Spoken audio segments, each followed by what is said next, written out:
안녕하세요.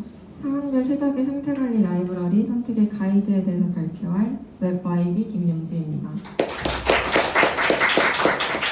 시작하기 앞서 다들 이런 경험 있으신가요? 프로젝트 컨벤션 정할 때 프로젝트 전역 상태 관리 어떤 거 쓸지 물어볼 때 다른 건 잘 모르니까 라는 이유로 명확한 기준 없이 선택하고 있진 않았는지 이런 경험 있으신지 궁금합니다. 그래서 매번 컨벤션 나올 때마다 나오는 질문이지만 명확한 기준 없이 선택하진 않는지, 그래서 오늘은 컨텍스트 API, 주스탠드, 그리고 조타이 세 가지 라이브러리를 같은 예제로 직접 비교하면서 각각 어떤 차이가 있는지, 언제 사용하면 좋은지 알아보려고 합니다.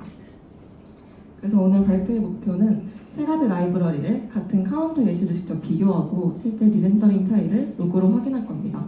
그리고 전역 상태가 정말 필요한지부터 함께 고민해 보면서 이제 필요하다면 프로젝트 상황에 맞는 선택의 기준을 정리해서 앞으로 프로젝트에 도입할 수 있도록 해보겠습니다. 그 전에 전역 상태 관리가 정말 필요할지에 대해서 고민해 보려고 합니다.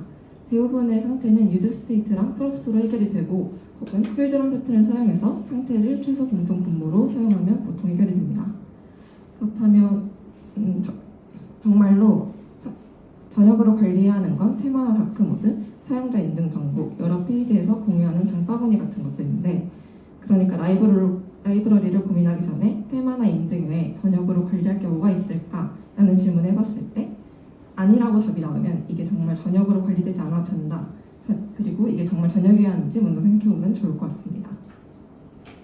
이제 예시로 직접 라이브러리를 비교할 건데요. 이 세 가지 라이브러리에서 모두 화면과 같이 숫자를 나타내는 카운트 디스플레이와 그리고 증가하는 버튼, 인크리먼트 버튼을 컴포넌트로 다 만들었습니다. 먼저 컨텍스트 API부터 보면 코드에서 볼 수 있듯 컨텍스트에서 값을 가져오고 있습니다. 즉 객체 전체에서 갖고 온다는 건데, 즉 객체 전체를 구독한다는 건데, 그래서 카운트만 바뀌어도 모든 컴포넌트가 리렌더링 되는 문제가 있습니다. 그래서 이 GIF에서 보시듯이 지금 안 움직이는데 GIF에서 보면은 카운트 디스플레이와 인크리먼트 버튼 둘 다 리렌더링 되는 로그를 확인할 수 있어요. 그래서 작은 프로젝트나 전역 설정값 정도는 괜찮지만 조금 더 관리할 상태가 많아지면 성능에 이슈가 생길 수 있겠습니다. 다음은 주스탠드 라이브러리인데요.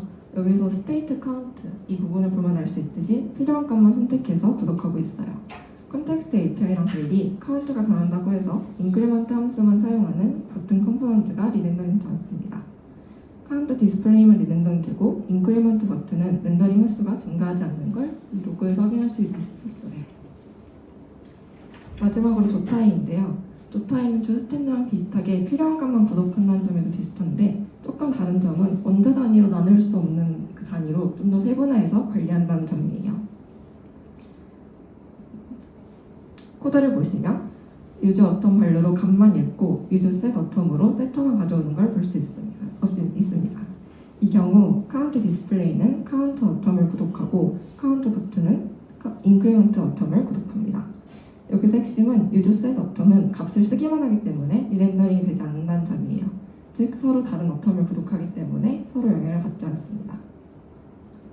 결과적으로 인크리먼트 버튼을 클릭했을 때 카운트 디스플레이만 렌더링이 됩니다. 그리고 카운트 버튼은 인크리먼트 어텀을 구독하는데 인크리먼트 어텀은 변하지 않았으니까 리렌더링 되지 않는 거죠. 조타이는 복잡한 상태 의존성이 있거나 리렌더링 제어가 필요할 때 사용하는 라이브러리라고 해요.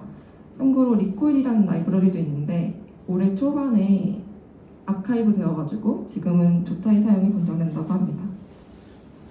정리하자면 지금까지 세 가지 라이브러리를 비교했는데 컨텍스트 API는 객체 전체를 구독해서 모든 컴포넌트가 리렌더링 되는 문제가 있고, 주스탠드는 필요한 상태만 구독해서 해당 컴포넌트만 리렌더링 됩니다. 그리고 조타이는 원자 단위로 세분화해서 유즈 셋 어텀을 쓰면 아예 리렌더링이 되지 안 됩니다. 그러면 어떤 걸 프로젝트에서 선택해야 할까요? 먼저 전역 상태가 진짜 먼저 필요한지 고민을 하고, 만약 필요하다면 이제부터는 프로젝트 규모에 맞게 선택하면 될 것 같습니다. 소규모 프로젝트나 간단한 전역 설정이라면 컨텍스트 API를 사용하고, 그보다 조금 더 큰 규모의 프로젝트에서는 주스탠드를 사용하면 될 것 같습니다. 그리고 이보다 더 복잡한 상태 의존성이 있고 그리고 상태 제어가 필요하다면 조타이를 사용하면 될 것 같습니다. 하지만 정답은 없으니 상황에 맞게 그리고 팀 컨벤션에 맞게 사용하시면 될 것 같습니다. 시간이 남을 것 같아서 투두리스트로 제가 주스탠드를 잘못 사용하고 있던 걸 준비해봤는데요. 이것도 원래 GIF로 움직여야 되는데 상황이 어떻게 되냐면 일단 전 투두리스트에서 너무 복잡한 저녁 상태 관리 필요 없을 것 같았고 직접 렌더링을 최적화하는데 시간을 쓰기보다는 주스탠드를 사용하는 게 좋을 것 같다고 판단해서 주스탠드를 통해서 투두리스트를 제작해보았습니다. 근데 한번 이렇게 알아보고 나니까 제가 지금 코드에서 주스탠드를 잘 사용하고 있는지가 궁금했는데요.